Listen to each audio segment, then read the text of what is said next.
Welcome to our podcast today. Ask Aaron and Ask EJ. This is Coach Eric Johnson, the brand. This is Coach Aaron Thigpen, the source. EJ, what's on tap for today? Yeah, Aaron, I want to talk about what I've seen the last 3 weeks out here of college coaches, recruiting, and the conversations I'm having with these college coaches. And it's interesting because I had a whole like 2 weeks ago about that time, Aaron. I think July 8th or so. I was in front for a day for 6 hours with numerous amount of coaches from all over the country, from Tennessee to Hawaii. I mean, and everything in between. UC Santa Barbara, a little of Marymount, some other D3 schools, Redlands, Linfield, a lot of, where our athletes can really, dig into. And then I'm here in Arizona 2 weeks later and still talking to coaches. And so I just want to kind of inform everyone about the recruiting journey of these 2027s. They're rising seniors, Aaron, and these guys think, oh, I don't have anything right now. It's just too late. It's not. I think the college coaches really want to talk to you and are interested because of the transfer portal stuff is done. You see, early in the summer, Aaron, those guys, were out looking for any guys that are in the portal from June 1st through June 30th. Everyone was looking for the college guy that's in the portal. Now that that's over, it's the high school players' turn to shine. And it's right now. It's been like that for the past 3 weeks, Aaron. And I want to talk a little bit about, what these recruitable players need to do or what they're not doing, because I think it's all in their head and it's all in how they prepare as they start their recruiting journey, which has started really 3 weeks ago, really hard, and really get entrenched into it over the next fall, all the way through, I should say, Aaron, October the 4th. So, with that said, hey, that's what's on the agenda today. And I want to talk a little bit about this because I see a lot of hanging of the heads of athletes and bewilderment. No one knows what's involved in this environment right now except people who are supposedly experts. That's us. So, I want to talk a little bit about that today, my man. Okay. So you're basically saying they've got a window of opportunity between now and October, and possibly maybe as far as April of next year. And so I guess my question would be, obviously they're not in their high school season, Right. and winter ball isn't going to start until maybe, October, November. So what Right. should an athlete be doing now? How should they be positioning themselves both from maybe being seen standpoint and also just from I guess a physical preparation standpoint, because again, obviously there's not going to be a lot of games to be played where they can maybe go out and be seen.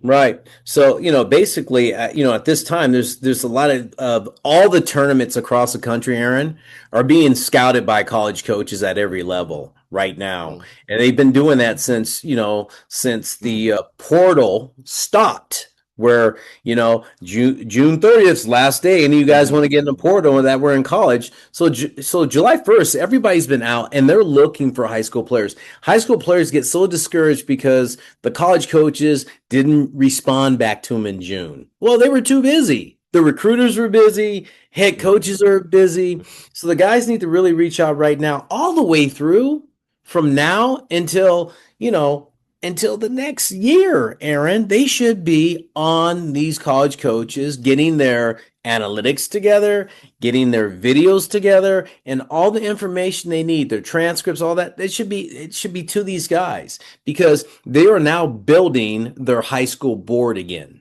They're like, okay, what did we lose? Who did we decommit? Who are we losing in the portal?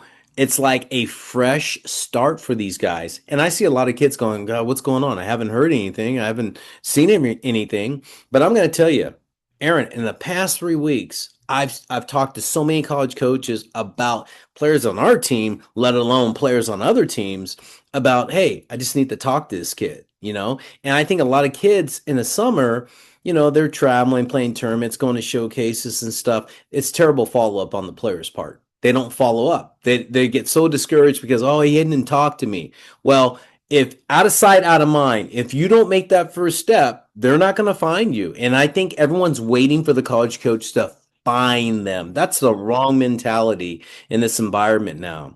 I think the college coaches are so overwhelmed with information.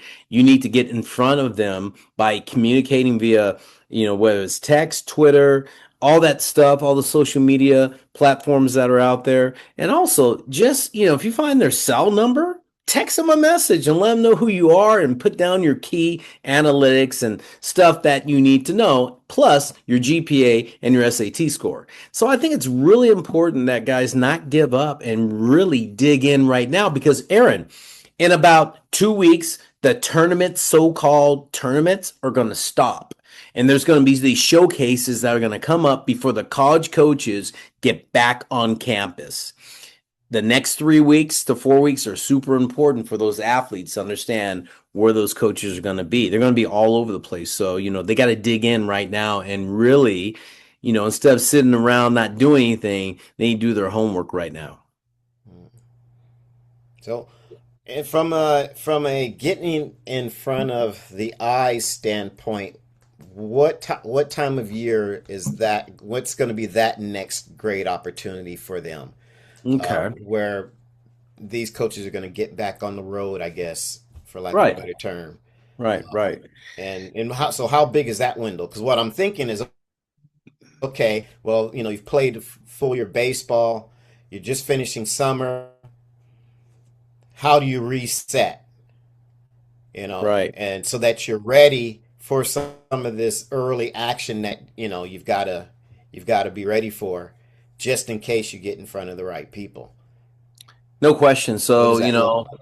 it looks like really basically when that August, the August months, when they go back to school, they'll probably slow down for a week or two and they'll pick up right at the end of August again. And it will go strong all the way Hmm. through October 4th and 5th, when's the last time coaches can go out and actively recruit, unless obviously there's other recruiting ways, unless your baseball team goes to a team camp at that university, or there's Hmm. a instance where that happens because the whole thing, once October 5th comes down, there's going to be a shutdown period. There's going to be a quiet period. There's going to be a dead period where, coaches can only talk to those guys on campus for a little bit, and then it goes completely dead. Okay. And that debt period's going to go all the way through Hmm. until the winter, until they start having their winter camps. Then they start inviting guys over to the school and start doing some winter camp showcase stuff. But this is the window right now, and really from now until October 5th, that athletes need to really hunker down and start choosing where they want to go, either with their club team or travel team, or wherever they want to go to a showcase where they get in front of a lot of coaches, which I strongly like. Show ball is coming up in September, like 11th and 12th in Southern California and Orange. Is like I mean 35, 40 coaches there. Okay.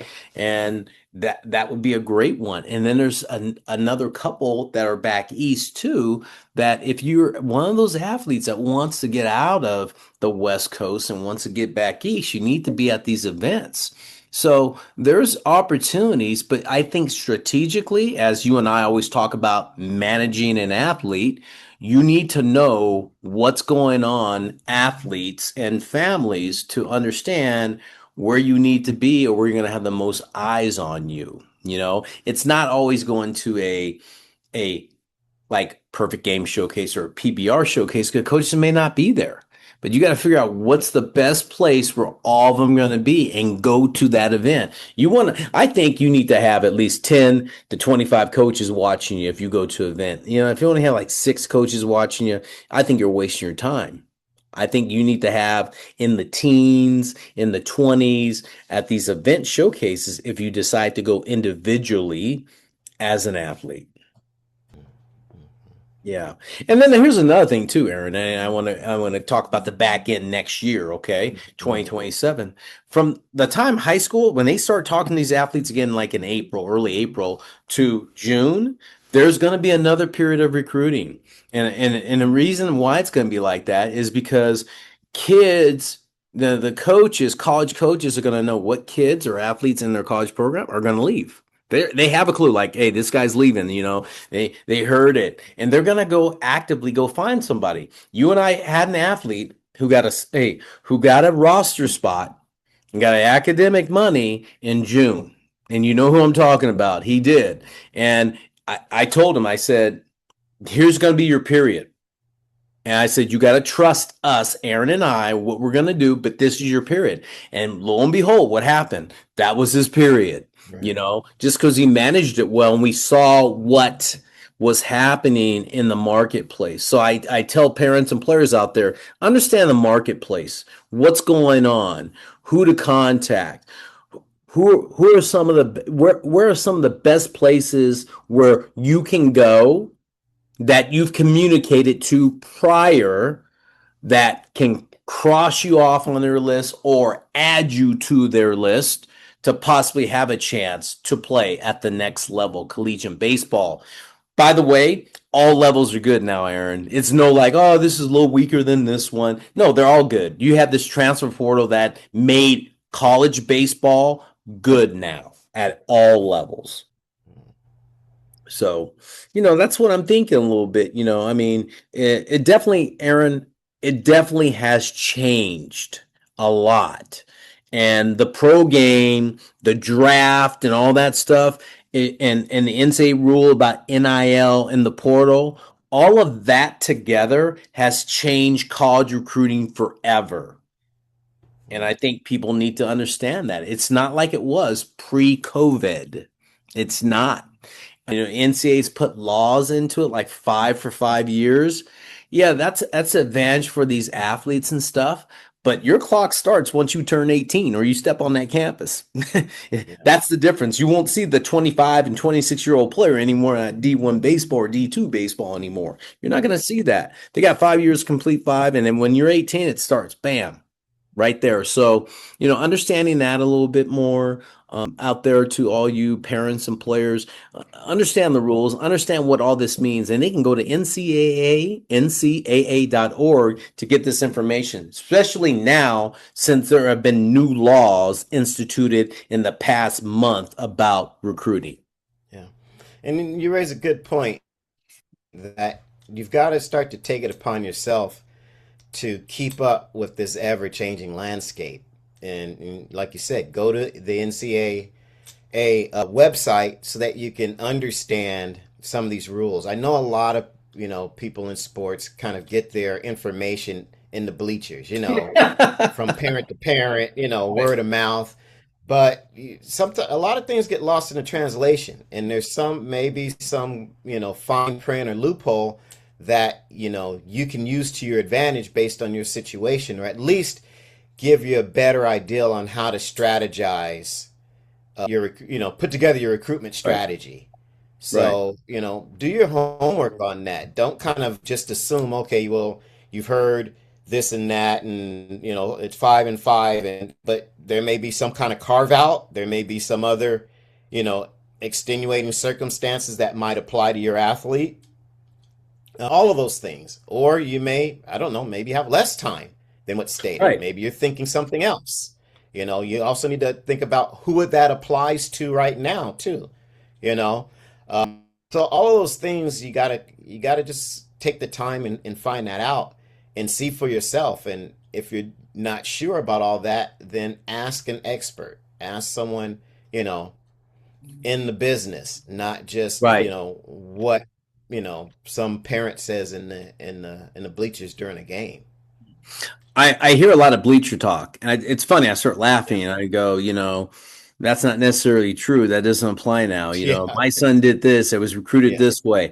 And I say this to everyone, and even in our company with our recruiting class that Suzette and I have, the biggest thing I say is every athlete's journey is different. Don't Hmm. assume that because here is an apple over here and an apple's the same way over here. It's not. There's a whole bunch of fruits and a whole bunch of other nuts and stuff. And I'm going to tell you, it's different for everything that you see. So I tell parents and tell players, hey, every journey is different. Don't go by, and I'm glad you mentioned the bleacher talk, but don't go by what you just kind of assume. Don't Yeah. assume anything. Always ask questions. And most majority of the college coaches are very open to talk about discussion about recruiting, even if they're not recruiting you. They just want to give you information. And I think that's so valuable. And I think a lot of people get turned off because, oh, they said no to me. Well, why don't you ask some more questions? Say, hey, listen, do you know of another place that might need an infielder or an outfielder? Or, can you assist me a little bit? You see me play, maybe you could talk to somebody else. Why aren't we using that resource? When some college coach says no, why don't we just say, hey, can you help me with this? I need some help, And I think every college coach is going to reach out to that athlete because they feel for them. But no one uses that, Aaron. That's a little tidbit right there for you. That's a little morsel or a little tip. So I find that interesting. Good deal. Yeah. But that's what we have today on the recruiting. And I just encourage everyone out there is, go out, and if you want it bad enough, make a plan and initiate your plan. And if you're confused, go ask an expert. What should I do? How should I go about doing this? And hopefully everyone will do that out there. That the more opportunities that you put out there for yourself, the better chance you have to move on to the next level, Aaron. Sounds good, my friend. Good info. All right, all right, all right. Well, hey, thanks for listening to our podcast today. Ask Aaron and ask EJ. This is Coach Eric Johnson, the brand. This is Coach Aaron Thigpen, the source. We'll see you.